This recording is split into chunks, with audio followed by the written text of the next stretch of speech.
नमस्ते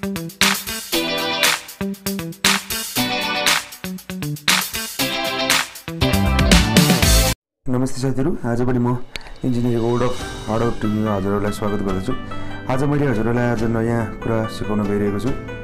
घरमा फल सिलिङ हाल्दाखेरि ध्यान दिनुपर्ने कुराहरूको बारेमा बताउने छु म हजुरहरूलाई। देखाइरहेको छु मैले माथि फल सिलिङको बारेमा। प्लिज मेरो च्यानलमा नयाँ हुन्छ भने लाइक शेयर र सब्स्क्राइब गर्न नभुल्नु होला। यस्तै भिडियो हेर्नको लागि सँगै आउने बेल आइकनलाई पनि प्रेस गरिदिनु होला। जुन माथि देखाइरहेको छु हजुरहरूलाई फल सिलिङको बारेमा हेर्नु होला। हामीले घरमा बेडरुम भयो, बैठक रुमहरुमा यो जुन फल सिलिङ हाल्छौँ हामीले, फल सिलिङ माथि देखाइरहेको छु हजुरले। यहाँ त यो सबै सपिङ सेन्टर भएको कारणले सपिङ सेन्टर यो फुल रुमहरु सबै नै घरै फल सिलिङ हालिएको छ देखाइरहेको छु मैले हजुरहरूलाई।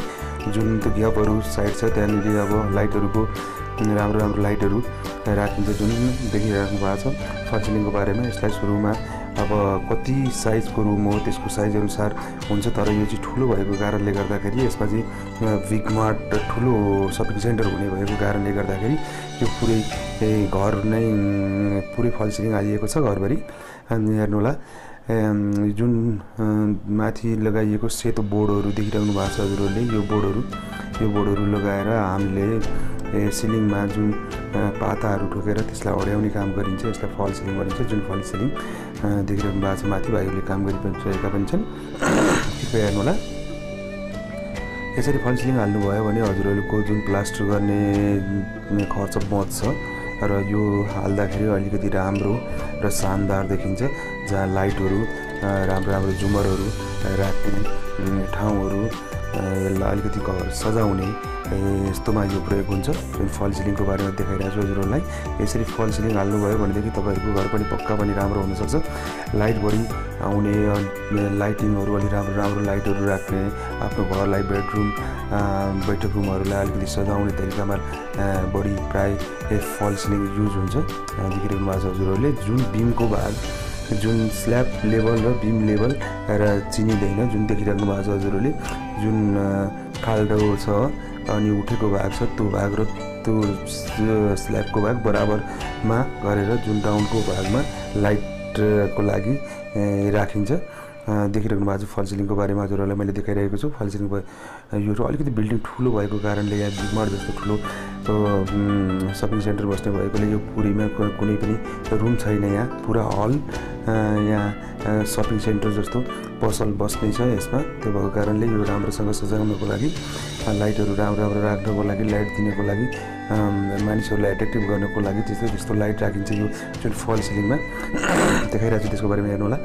यसरी फल सिलिङ हाल्नु भयो भने पक्का पनि तपाईहरुको घर पनि राम्रो शानदार हुनेछ र हजुरहरुको अलिकति घरमा त्यस्तो राम्रो खालको गर्नुभयो भने त्यस्तो इन्भाइरोमेन्ट बनाउनु भयो भने तपाईहरुको अलिकति राम्रो तपाईहरुको दिमागमा अलिकति राम्रो असर पनि पर्न सक्छ। किन भन्नु होला भनेदेखि सधैँ राम्रो कुरालाई राम्रो नै मानिन्छ। त्यो भएको कारणले जुन फल सिलिङको बारेमा देखाइरहेको छु हजुरलाई हेर्नु होला।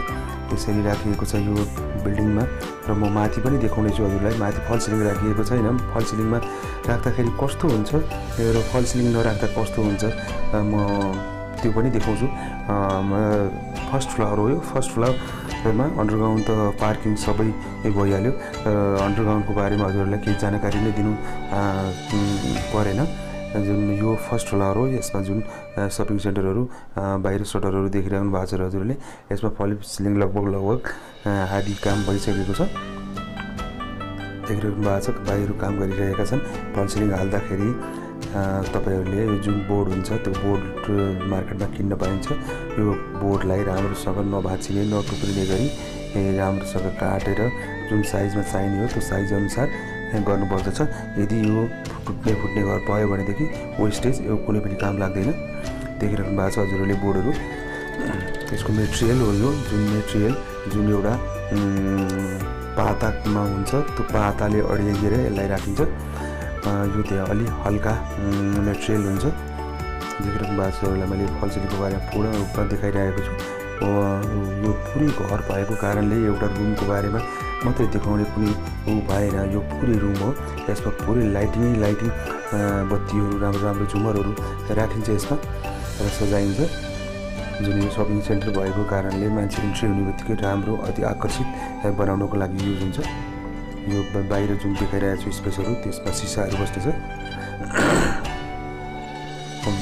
सेकेन्ड फ्लोरको बारेमा नि हजुरहरूलाई बताउँछु। सेकेन्ड फ्लोरमा फल सिलिङ हालिएको छैन, जुन रङको काम भइरहेको छ त्यो रङको बारेमा पनि बताउने छु म हजुरहरूलाई।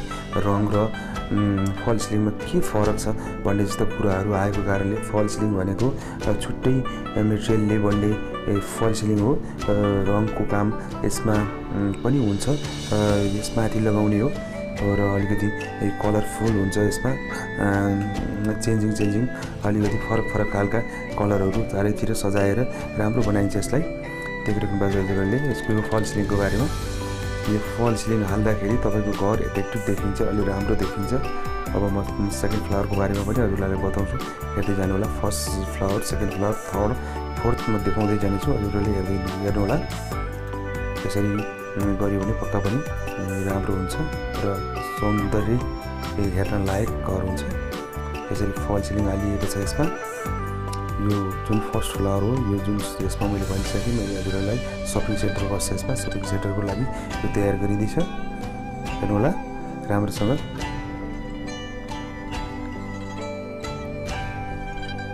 काम भइरहेको छ, भाइहरूले काम गरिरहेका छन्। जुन काम गर्नको लागि दक्ष कामदारहरू चाहिन्छ, जुन जानेको हुनुपर्दछ, नत्र भने तपाईँहरूका मेटेरियलहरू खराब भएर त्यत्तिकै जानेछ।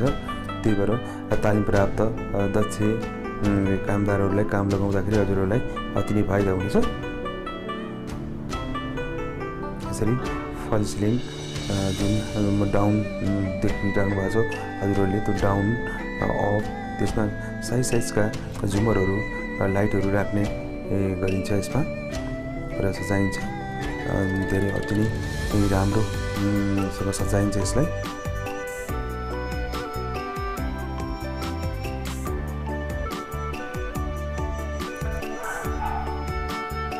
जुन बोर्ड हुन्छ त्यो बोर्डै राख्ने हो, बोर्ड साइज अनुसार काटेर राख्ने हो, मिलाउने हो। यसरी राख्दाखेरि अब रुमको भए यति साइजको, यति रुमको यति साइजको भन्ने कुरा हुन्छ। यो पुरा हल छ, यो हल 45 फिट लम्बा चौडाइ र 100 फिट लम्बाइको बिल्डिङ हो यो। म सेकेन्ड फ्लोरको बारेमा बताउँछु हजुरहरूलाई। अनि म माथि जाँदैछु, हेर्नु होला। हजुरहरूलाई माथिको फ्लाइटमा जुन यो फल सिलिङको बारेमा देखाएँ, अब म हजुरहरूलाई लगाउने बारेमा जुन हामीले यो बिल्डिङमा एसियन पेन्ट्स युज गरेका छौँ। देखिरहनु भएको छ, यहाँ सिङ्गल कोरको काम भइरहेको छ। एकचोटि मात्रै लगाइएको कलर हो यो, अति नै राम्रो कलर छ। देखिरहनु भएको छ, यो सिङ्गल कलर मात्रै लगाइएको छ यसमा, सिङ्गल कलर भन्दा लगाइएको छैन। यो सिङ्गल कलर अझ डबल कलर हान्न बाँकी नै छ यसमा। यो अति नै राम्रो देखिन्छ। देखिरहनु भएको छ बिमको भाग, स्ल्याबको भाग जुन हामीले सुरुमा ढलान गरिसकेपछि तुरुन्तै ढलान सेट गरिसकेपछिको काम हो। यसमा कुनै प्लास्टर गर्नु पर्दैन, किनकि यसमा राम्रो खालको प्लाई राखेर प्लास्टर गर्नु नपर्ने गरेर बनाइएको छ। देखिरहनु भएको छ, यसमा कलर मात्रै भइरहेको छ, यसमा कुनै फल सिलिङहरू राखिएको छैन। हजुरहरूलाई मैले बताइहालेँ, यो यसमा कलर बस्दैन। जुन यो ब्याङ्क, यसमा ब्याङ्कहरू, सहकारी संस्थाहरू, कोअपरेटिभहरू बस्नको लागि, अफिसको लागि सेकेन्ड फ्लाइट हो। यसमा ब्याङ्क बस्ने छ। देखिराख्नु भएको छ हजुरहरूले, यसमा कलर मात्रै गरिएको छ, कुनै फल सिलिङ राखिएको छैन। जुन फल सिलिङमा हो भनेदेखि विभिन्न किसिमका आकृतिहरू जुन बनेर आएको हुन्छ त्यसलाई लगेर टाँसेर राम्रो देखाउनको लागि टाँसिन्छ फल सिलिङमा चाहिँ। यसमा कुनै कलर, जुन कलर लगाउने हो त्यो कलरभन्दा बाहेक अरू कलर हुँदैन। देखिरहनु भएको छ, सेतो कलर नै हो यसको मेन कलर भनेको। यसमा साइडमा अलिअलि अरू कलर जान्छ। देखिरहनु भएको छ, यसमा बिमको भागहरू देखिरहनु भएको छ प्रत्यक्ष रूपमा, जुन फल सिलिङमा देखिँदैन यो भाग। यसरी कलर लगाइएको छ। जुन एसियन पेन्ट्स मैले भनिहालेँ, एसियन पेन्ट्स युज गरिएको छ यसमा। एसियन पेन्ट्स राम्रो पनि छ, इफेक्टिभ पनि छ र राम्रो पनि देखिन्छ यसमा। अलिकति टिकाउ पनि हुन्छ धेरै वर्षसम्म। हजुरहरूको घरमा लगाउँदै हुनुहुन्छ भने एसियन पेन्ट्स अति नै राम्रो पनि छ। यसरी यो सेकेन्ड फ्लोर हो, जुन देखाइरहेको छु मैले बोराहरूमा एसियन पेन्ट्सको र मेटेरियलहरू, जुन कलर गर्नको लागि आउने मेटेरियलहरू हो यो। यसरी कलर लगाइएको छ। यो सेकेन्ड फ्लावर हो। थर्ड फ्लावरको बारेमा पनि म हजुरहरूलाई जानकारी दिन्छु, जुनमा आधा कलर गरिएको छ र आधा कलर गर्न बाँकी छ। आधा कलर गर्न बाँकी भागलाई पनि देखाउने छु हजुरहरूलाई र कलर गरिसकेको भागलाई पनि देखाउने छु। कलर गरे कस्तो हुन्छ र कलर नगरे कस्तो हुन्छ, अनि त्यसको डिफ्रेन्सको बारेमा पनि हजुरहरूलाई बताउँछु, किनभने कलर गर्नु र नगर्नुमा धेरै फरक छ। म थर्ड फ्लावरमा चढ्दैछु, हेर्नु होला।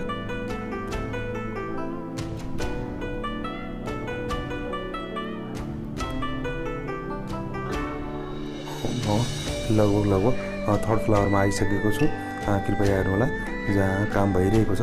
यो कलर गरिएको छैन, यो आधा भाग देखिराख्नु भएको छ। कलर नगर्दाखेरि अति नै रफ नराम्रो देखिरहेको छ भनेदेखि कलर गरेको भाग पनि देखाउने छु। यतापट्टि साइडमा देखिराख्नु भएको छ, कलरको भाग हजुरले देखिसक्नुभयो। यसरी कलर गर्नुपर्छ, जुन कुनै पनि कालो दागहरू देखिराख्नु भएको छ कलर नभएको ठाउँमा, र कलर भएको ठाउँमा राम्रो चिल्लो सेतो भाग देखिराख्नु भएको छ। वालको बारेमा पनि बताइरहेको छु मैले। लिन्टल ब्यान्ड र सिल ब्यान्डको बारेमा भनेको थिएँ। यो बिल्डिङमा कुनै वालको काम नभएको कारणले, सब हल भएको कारणले यति वालको काम छ। यसमा लिन्टल र सिल ब्यान्ड तपाईँहरूले प्रत्यक्ष रूपमा देख्दै हुनुहुन्छ। हेर्नु होला, जुन मैले भनिहालेँ, तलको भागलाई सिल ब्यान्ड भनिन्छ भने माथिको भाग, तलको भागलाई लिन्टल भनिन्छ भने माथिको भागलाई सिल ब्यान्ड भनिन्छ।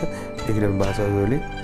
यसरी जुन कलर गरिएको छैन यो भागमा, नगरेको भागमा अलि रफ, अलि नराम्रो देखिएको छ।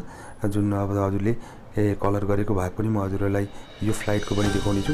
यो जुन थर्ड फ्लाइट हो र फोर्थ फ्लाइटमा म जुन पनि देखाउँछु, जुन ढलानको काम भएर फर्मा खोल्ने काम भइरहेको छ, त्यसको बारेमा पनि देखाउँछु हजुरहरूलाई। यसरी हामीले रेगुलर कन्टिन्यू काम गरेका छौँ। कुनै नरोकिने हिसाबले तलबाट फिनिसिङको काम भएर आइरहेको छ भने माथि स्ट्रक्चरको काम भइरहेको छ, त्यो पनि देखाउने छु मैले हजुरलाई। आज यहाँ ढलान पनि भइरहेको छ, जुन 6औँ तलाको। यसरी देखिरहेको भएको छ हजुरहरूले। यहाँ कलर गरिसकेको छ। यो सिङ्गल कोरको काम मात्रै भइरहेको छ, डबल कोर भएको छैन। मैले भनिसकेँ हजुरहरूलाई, डबल कोर गरिसकेपछि अति नै राम्रो एट्र्याक्टिभ लाइट अलिकति दिने खालको देखिन्छ। यो पनि ठुलो हल, यसमा पनि ब्याङ्कै बस्ने कुरा भइरहेको छ। यसमा पनि ब्याङ्कै बस्ने कुरा छ, देखिरहेको भएको छ हजुरहरूले। यसरी गरिन्छ, जुन प्लास्टर गरेर जुन बाहिरको भागमा जुन खाली स्पेस देख्नु भएको छ, त्यहाँ ब्ल्याक सिसा, कालो सिसा पूर्ण रूपमा घरको वरिपरि लगाइन्छ। घर अति नै राम्रो बन्ने छ यसमा, देखिरहेको भएको छ हजुरहरूले। यदि हजुरहरूले राम्रोसँग घर बनाउन चाहनुहुन्छ भनेदेखि यस्ता कुराहरूलाई ध्यानमा राखेर गर्नुभयो भने पक्का पनि हजुरहरूको घर पनि राम्रो एट्र्याक्टिभ हुन्छ। यसरी हजुरहरूले घर सजाएर भाडामा लगाउनु भयो भने हजुरहरूको घर भाडा रेन्ट बढ्न सक्छ, बढी आउन सक्छ। कलरको मेटेरियलहरू बनाउने ठाउँ हो यो, जुन कलर बनाउनको लागि देखिराख्नु भएको छ। भाँडाहरूको युज गरिरहेको छ। म हजुरहरूलाई अब फोर्थ फ्लावरमा गएर पनि देखाउने छु, फोर्थ फ्लावरको बारेमा पनि देखाउने छु। हेर्नु होला।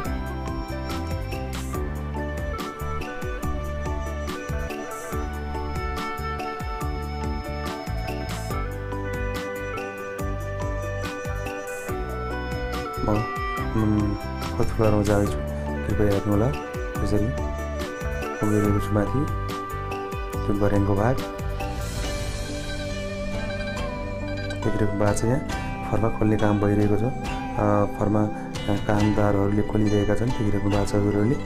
यसरी यहाँ जुन फर्माको काम भएर काम भइरहेको छ। यहाँ कुनै यहाँ कलर सलर गरिएको छैन। अब लगभग थर्ड फ्लावरमा आइसकेको छ कलरको काम, अब फोर्थ फ्लावरमा बाँकी छ, देखिरहेको भएको छ हजुरले। यसरी पक्का पनि गर्नुभयो भनेदेखि तपाईँ हजुरहरूको काम पनि कन्टिन्यू हुनेछ र काम रोकिने छैन र सबै कामहरू लगातार भइरहनेछन्। देखिरहेको भएको छ यहाँ जुन फर्माको खोल्ने काम भइरहेको छ, जुन 21 दिन पुरा भएर 22 दिनको दिन यो खोलिँदैछ। यो ढलानको भाग यो कति दिनमा खोल्ने ढलान भन्ने बारेमा कमेन्ट गर्नुभएको छ साथीहरूले। यो गर्मी महिनामा हो भनेदेखि 15 देखि 16 दिनमा र जाडो महिनामा भने 21 देखि 22 दिनमा खोल्नु पर्दछ यो घरमा। यो जुन 22 दिन भइसकेको छ यो खोल्नु पर्छ। जुन यो भन्दा माथिल्लो 5औं फ्लोरमा आज ढलान भइरहेको छ। कृपया म ढलान पनि हजुरहरूलाई देखाउने छु। यहाँ आज त्यहाँभन्दा माथि ढलानको काम भइरहेको छ। तल देखिरहेको भएको छ काम भइरहेको छ। जुन मिक्सर मेसिनले मसला मिक्स गरेर लिएर आइरहेको छ। हजुरहरूले देखिरहनु भएको छ।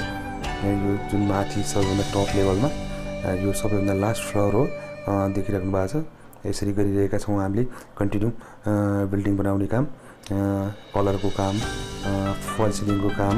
अब यस पछाडि कलर दिने बित्तिकै यहाँ ट्रायल मार्बलको काम हुनेछ। अनि ढोका वायरिङ जुन लाइटको बत्तीको काम लगातार कन्टिन्यू जानेछ। म त्यसको बारेमा पनि हजुरहरूलाई अपडेट गराउने नै छु। देखिरहेको भएको छ यसरी गरिसकेको छ यो काम। अब लगभग यो घरको अन्तिम स्टेजमा हामी आइरहेका छौँ काम सकाउँदै। कृपया मेरो च्यानललाई लाइक